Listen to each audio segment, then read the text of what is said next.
નર્મદામાં 75 લાખના તોડ મુદ્દે સાંસદ મનસુખ વસાવા આક્રમક મૂડમાં જોવા મળ્યા છે। મનસુખ વસાવાનું કહેવું છે કે નર્મદા કલેક્ટર ખુલીને બોલતા જ નથી। કલેક્ટરને હું અને ભાજપ પ્રમુખ કાલે મળશે। હું સત્યની લડાઈ લડું છું અને સરકારના અધિકાર માટે પણ લડું છું। સરકારે મદદરૂપ થવું પડશે અને તપાસ કમિટી પણ બનાવે। મને ન્યાય નહીં મળે તો હું ભાજપ છોડી દઈશ। નર્મદાના કલેક્ટર મોદી અને કાર્યપાલક ઇજનેર મોદીએ અમને ને નીલ રાવને કીધું કે ચૈતરભાઈ ધારાસભ્ય 75 લાખ રૂપિયાની માંગણી કરી, એ ત્યારે નામજોગ મેં કીધું। તો ત્યાર પછી ધારાસભ્ય ગઈકાલે નર્મદા કલેક્ટરને મળ્યા, એના મિત્રો સાથે મળ્યા, આવેદનપત્ર આપ્યું। હવે કોઈક ને કોઈક કારણસર કયા મુદ્દે કલેક્ટર આમાં ખુલીને બોલતા નથી, ફક્ત એટલું જ બોલે આ ખોટું છે ખોટું છે, પણ ખોટું શું છે એ વાત ખુલાસો કરીને કહેતા નથી। પણ આજે કલેક્ટરે સ્પષ્ટ કહેવું જોઈએ, કારણ કે કેવડિયા મુકામે ઉપરાષ્ટ્રપતિના ગયા પછી ઘણા બધા અધિકારીઓ હતા, ત્યાં કલેક્ટરે આ વાત મુદ્દો છેડ્યો હતો અને કાર્યપાલક ઇજનેર મોદીજીએ કબૂલ્યું હતું અને ત્યાર પછી કાર્યપાલક ઇજનેર રજા પર જતા રહ્યા। હવે રહીનો જો કાર્યપાલક ઇજનેર ખોટું બોલતા હોય કે જિલ્લાના કલેક્ટર ખોટું બોલતા હોય તો મારા માટે બહુ મોટો પ્રશ્ન છે કે હું જે બોલ્યો છે, મેં જે ઉપરાણું લીધું, કોનું ઉપરાણું લીધું? અધિકારીઓનું।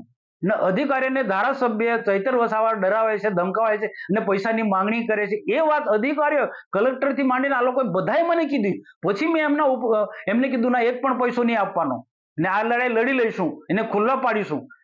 તો આ સામેથી આ લોકો કહે છે ને જ્યારે કલેક્ટર ગઈકાલે નરોવા કુંજરા ક્લિયર બોલતા નથી, તો આના માટે કલેક્ટરને કાલે હું મળવાનો છું।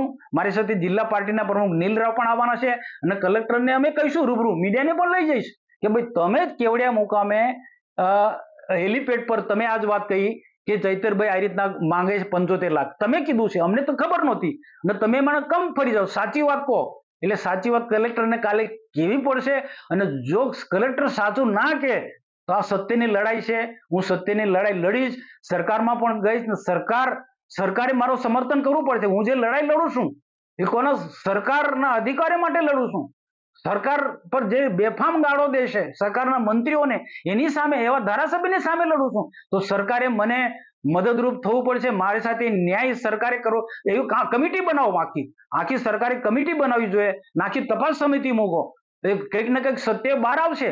ને જો સરકાર આટલું પણ નહીં કરે, મદદરૂપ નહીં થાય, સરકાર મને જો મદદરૂપ ના થાય, મારી જે લડાઈ છે સત્યની લડાઈ છે, આવા તોડ પાણી કરનારા લોકોની સામે મારી લડાઈ છે। આ લોકો અહીંયા પૂરતું નહીં, કેટલાક ઇન્ડસ્ટ્રીઝમાં પણ આ રીતના લોકોને કામદારોને ઉશ્કેરીને ત્યાં પણ તોડ પાણી કરે છે, આવા લોકોની સામે મારી લડાઈ છે। તો સરકારે મને મદદરૂપ થવું પડશે અને સત્ય અને એને સત્યને ઉજાગર કરવું જ પડશે। અને જો સરકાર જો મને મદદ ના, હું ખોટી માંગણી નથી કરતો ખોટી રીતના, પણ એક સાચી વાત છે, સાચી વાતમાં જો સરકાર મને સમર્થન નહીં કરે તો હું ભારતીય જનતા પાર્ટી છોડી દઈશ અને સરકાર, જે સરકારનો વર્ષોથી મને વિશ્વાસ છે એ સરકાર પર હું ભરોસો નહીં રાખું।